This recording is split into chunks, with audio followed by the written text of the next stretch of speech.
En la oscuridad perpetua del Atlántico Norte, a 4.791 metros de profundidad, yace el acorazado alemán Bismarck, una de las leyendas más formidables de la historia naval.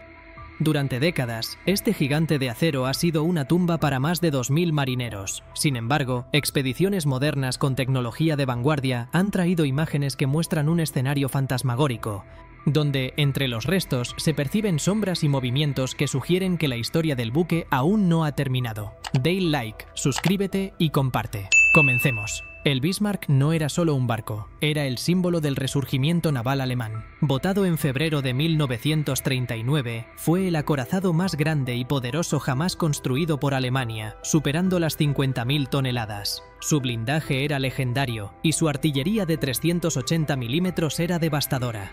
Su breve pero intensa carrera culminó en mayo de 1941 durante la Operación Rheinübung. El mundo contuvo el aliento cuando el Bismarck, en el estrecho de Dinamarca, hundió al orgullo de la Royal Navy, el HMS Hood, en minutos. Aquel acto selló su destino. La Marina británica, herida y temerosa de su capacidad destructiva, movilizó todas sus fuerzas con una sola orden: hundir al Bismarck. Tras una persecución implacable, un torpedo lanzado desde un biplano Swordfish atascó sus timones, dejándolo incapacitado y a merced de sus perseguidores.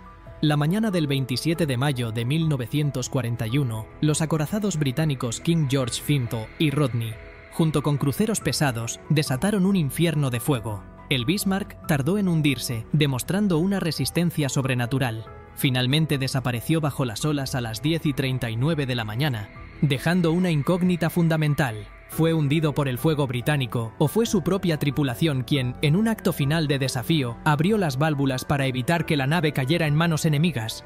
Esta pregunta alimenta los debates hasta el día de hoy, añadiendo una capa más de misterio a los restos que ahora, en las imágenes de las profundidades, parecen ocultar algo más. La respuesta a esta pregunta permaneció oculta bajo casi 5 kilómetros de agua hasta el 8 de junio de 1989. Fue entonces cuando Robert Ballard, el célebre oceanógrafo que ya había ganado fama mundial por descubrir los restos del Titanic, logró localizar el pecio del Bismarck. El hallazgo fue asombroso no solo por la profundidad extrema, sino por la ubicación geológica del naufragio. El acorazado no descansaba en una llanura plana y estable, sino que había aterrizado en la ladera de un volcán submarino apagado conocido como Porcupine. Esta montaña submarina se yergue majestuosamente unos 1000 metros sobre la llanura abisal circundante. El impacto inicial del buque contra el lecho marino fue tan violento que provocó un deslizamiento de tierra submarino. El inmenso casco de acero se deslizó por la pendiente del volcán, arrastrando consigo toneladas de lodo y sedimentos a lo largo de 2 kilómetros, hasta detenerse finalmente 2/3 más abajo de la ladera. Lo que Ballard y su equipo vieron a través de las cámaras de sus sumergibles fue sobrecogedor. A diferencia del Titanic, que se había partido y estaba siendo devorado rápidamente por bacterias devoradoras de hierro, el Bismarck se presentaba ante ellos en un estado de conservación inquietantemente bueno. El casco descansaba casi íntegro y en posición vertical, desafiando la gravedad y el tiempo. Esta integridad estructural fue la primera pista clave en el misterio de su hundimiento. Ballard, tras una inspección meticulosa, señaló un hecho crucial. No había indicios de las catastróficas implosiones internas que suelen ocurrir cuando un barco se hunde con aire atrapado en sus compartimentos. Cuando una nave desciende a las profundidades, la presión del agua aumenta exponencialmente. Si el casco contiene aire a presión atmosférica, la diferencia de presión aplasta el acero como si fuera papel. El hecho de que el casco del Bismarck estuviera en tan buen estado llevó a Ballard a asegurar categóricamente que el buque no implosionó. Esta observación física tiene implicaciones históricas profundas. La ausencia de implosión sugiere que, mientras el barco se hundía, sus compartimentos internos ya estaban inundados de agua, igualando la presión interna con la externa. Esto respalda firmemente la teoría de que el acorazado fue echado a pique deliberadamente por sus tripulantes mediante el sabotaje de las válvulas de la sala de máquinas y la apertura de las tomas de agua, tal y como habían afirmado los pocos supervivientes alemanes rescatados tras la batalla. La inspección de Ballard no encontró penetraciones bajo la línea de flotación en el cinturón acorazado del barco, esa faja de acero endurecido diseñada para proteger las entrañas vitales de la nave. Se contabilizaron 8 agujeros en el casco, distribuidos entre babor y estribor, pero todos ellos se encontraban por encima de la línea de flotación, en zonas que, aunque críticas para la superestructura, no causarían necesariamente el hundimiento inmediato de un buque tan compartimentado. Dale like, suscríbete y comparte. Uno de los detalles más vívidos captados por las cámaras de Ballard fue un agujero específico en la cubierta, situado a estribor de la proa. El análisis forense de la imagen, observando el ángulo y la forma del desgarro en el acero, indicó que el proyectil responsable había sido disparado desde el lado de babor, atravesando la nave para golpear la cadena del ancla de estribor. La violencia del impacto fue tal que la cadena desapareció por ese mismo agujero, un testimonio mudo de la furia del combate. Además, se observaron 6 boquetes que se abrían hacia el centro del buque. 3 fragmentos de proyectil habían logrado perforar el cinturón acorazado superior y uno solo había hecho un agujero en el cinturón acorazado principal. Sin embargo, los sumergibles no hallaron ningún signo definitivo de que una granada hubiera penetrado el blindaje vital del acorazado bajo el agua.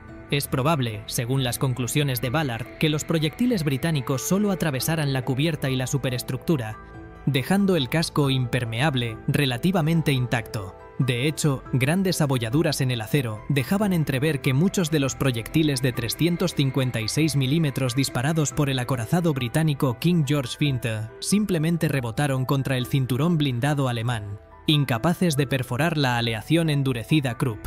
Otro hallazgo significativo de la expedición de 1989 fue la ausencia de la popa. En el descubrimiento del pecio se halló que toda la sección trasera se había separado del resto del casco. Dado que esta enorme pieza de acero no se encontraba cerca de los restos principales y todavía no ha sido hallada, se puede suponer que su desgarro no se produjo en el impacto final contra el fondo del mar, sino durante el descenso o incluso en la superficie. Esa sección que falta coincide precisamente con la parte en que impactó el torpedo aéreo que condenó al Bismarck, lo que plantea dudas fascinantes sobre un posible fallo estructural inherente al diseño.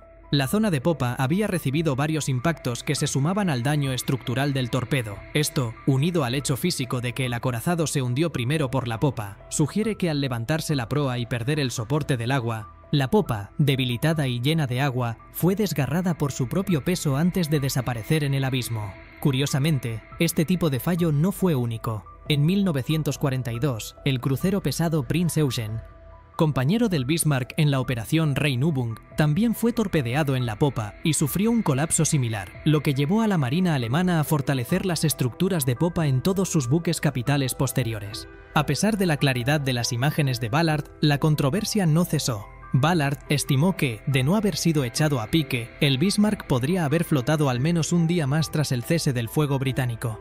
Esta teoría sugiere que el buque podría haber sido capturado por la Marina Real, una idea respaldada por el historiador Ludovic Kennedy, quien sirvió en el HMS Tartar durante la batalla. La fascinación por el Bismarck reside en la mezcla de historia y tecnología. Es un lugar donde la violencia humana se ha congelado en el tiempo. El barco sigue librando una última batalla contra el olvido. Y en la soledad del Atlántico, algo se mueve siempre: la memoria, la leyenda y la vida abisal sobre los restos del gigante caído. Dale like, suscríbete y comparte. Hasta la próxima.